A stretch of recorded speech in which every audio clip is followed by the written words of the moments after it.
आप बजट को आप बिंदुवार पैराग्राफ वाइज पढ़ लें इस साल का, और पिछले साल का भी बजट को पैराग्राफ वाइज पढ़ लें।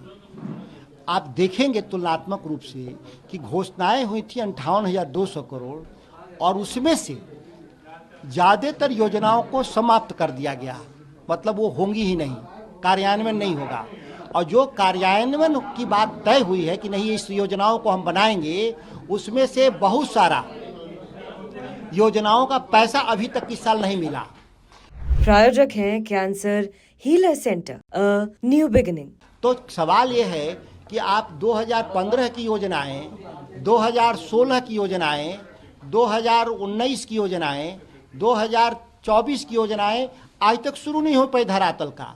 तो ये जो अंतर है वो अपने आप में एक चुनौतीपूर्ण अंतर है, मैं बता रहा हूँ। तो ये चुनावी जुमला से ज़्यादा इसको मैं नहीं मानता, क्योंकि इस साल चुनाव भी होने वाला बिहार में 2025 में, उसको लेकर आप जी आपने देखा होगा पार्लियामेंट के भीतर कि बिहार की नीलामी प्रधानमंत्री के द्वारा हमेशा लगाई जाती है कि बिहार को ये दे दूं कि वो दे दूं। और कई सांसदों ने बताया दिल्ली के भीतर, पार्लियामेंट के भीतर, हम लोगों को भी अवसर मिला तो इसकी हमने चर्चा किया कि बिहार को आपने क्या दिया। आपने केंद्रीय मंत्री को भी गिनाया कि केंद्रीय मंत्री सब लोग बिहार से बहुत लोग बने हुए लेकिन कुछ नहीं किया। जो हमारे 5-6 मंत्रियों की मैंने संख्या गिनाई, और हम आज पत्र भी उनको लिख रहे हैं कि वो बताएं कि अपने विभाग में, ठीक है केंद्र सरकार के बाकी विभागों ने काम किया नहीं किया, अपने विभागों में कौन काम किए हैं उसकी एक सूचना बिहार के लोगों को दे दें। जो बिहार ने आपको चुनाव जिताया है और जो केंद्र में हिस्सेदारी के तौर पर मंत्रालय मिले हैं, उस मंत्रालय ने बिहार के लिए क्या काम किया विशेष, उसके लिए उसका भी जवाब हम मांगना चाहते हैं हम लोग। अच्छा, ये जिस तरीके से महाकुंभ चल रहा है उसको लेकर ममता बनर्जी बीते दिन पहले अखिलेश यादव बयान देते हैं, ममता बनर्जी कहा कि आप सभी नेताओं का नाम न भी लेंगे तो बयान देश के सामने है। उन लोगों ने, सभी लोगों ने एक ही सवाल किया है कि आप आस्था के नाम पर जो इवेंट किया इस देश में, और इवेंट के जितना मिसमैनेजमेंट होना चाहिए था उससे ज़्यादा मिसमैनेजमेंट हुआ, हजारों हजार की तादाद में मौतें हुई। क्या इस तरह से कभी देखा गया? जबकि कई गुना ज़्यादा बजट आपने खर्च किया है व्यवस्थाओं पर। ट्रेनों में पैर रखने की जगह नहीं है, सड़कों पे तिल तिल गाड़ियां बढ़ रही हैं, शौचालयों की व्यवस्था नहीं, भोजन पानी की व्यवस्था नहीं, लोग बीमार होकर के भूख से तड़फड़ा रहे हैं। और स्टैंपिंग जो हुआ है इलाहाबाद स्टेशन पे, दिल्ली स्टेशन पे, जो भगदड़ हुआ है कुंभ के स्नान के समय, जो मौतें हुई हैं वो आज तक नहीं बताई गई, छुपाई गई। अच्छा, ये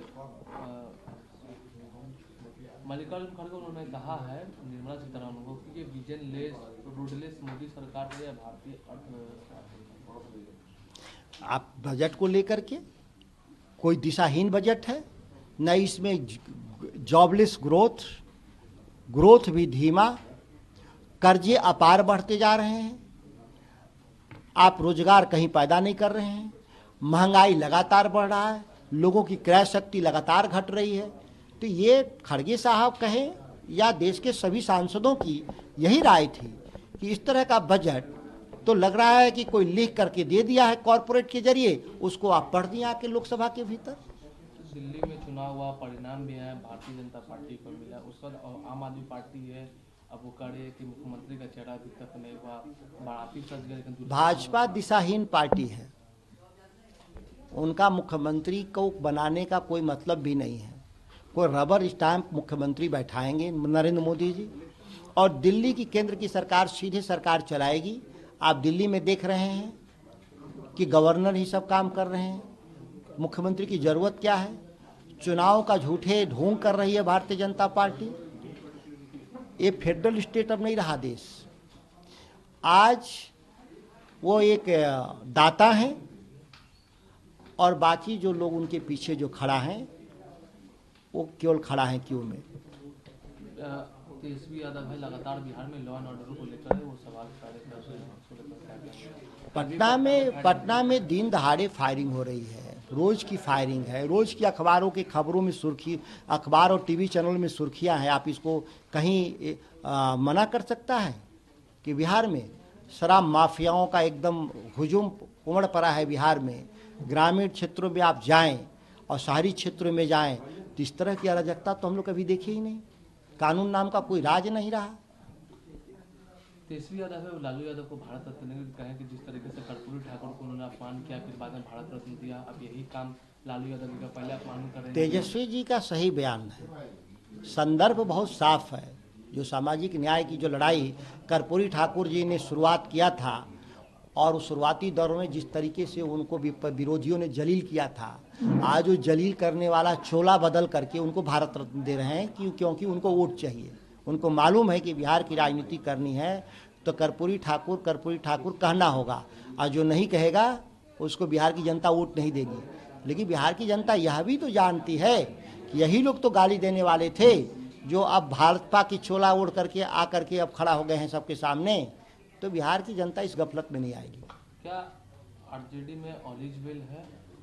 राष्ट्रीय जनता दल में कोई संकट हो तो बताएं, कहीं कोई समस्या हो तो बताएं। जी बहुत दिन से कार्यालय नहीं आ रहे हैं। महत्वपूर्ण यह है कि उनके उम्र के लिहाज से वह कार्यालय आना और नहीं आना अलग विषय है, लेकिन इसे पार्टी में कोई संकट तो है नहीं। बात यादव जी के बयानों कैसे थे, जिस तरह से उन्होंने कहा कि लालू यादव एक जब मुख्यमंत्री थे तो एक कन्या मांग से फिरौती जो अपहरण होता था उन्हीं के बोलने पर सब होता था। सुभाष यादव इस बिहार के कैसा चेहरा थे और उनको लेकर के भारतीय जनता पार्टी या जदयू क्या सोचती थी और बोलती थी, आज सुभाष यादव उनके प्यारे हो गए हैं। तो ये दो मुहापन है राजनीति का। जिस सुभाष यादव को बिहार का आइकॉन मानते थे अराजकता का, आज वो उनके पार्टी में शामिल हो गए और पार्टी में शामिल होकर उनको जो ईडी और सीबीआई वाला जो वॉशिंग मशीन है उनकी धुलाई कर दी गई, अब साफ हो गए। और उनके बयान को गंभीरता से अगर बिहार की मीडिया ले रही है तो ये हास्यास्पद स्थिति पैदा कर रहा है। लालू यादव के ऊपर सवाल ही खड़े कर रहे हैं। सुभाष यादव की सवाल करने की क्रेडिबिलिटी को भी तो देखा जाना चाहिए। जो कोई इस देश का जो सबसे बड़ा अपराधियों के लिस्ट में शुमार हो और वो व्यक्ति किसी पर आरोप लगा देंगे तो उसका आरोप का क्या आधार हो जाएगा। इस तरह के गुंडे बदमाश तो आरोप लगाते ही रहते हैं। प्रायोजक हैं cancer healer centre, a new beginning.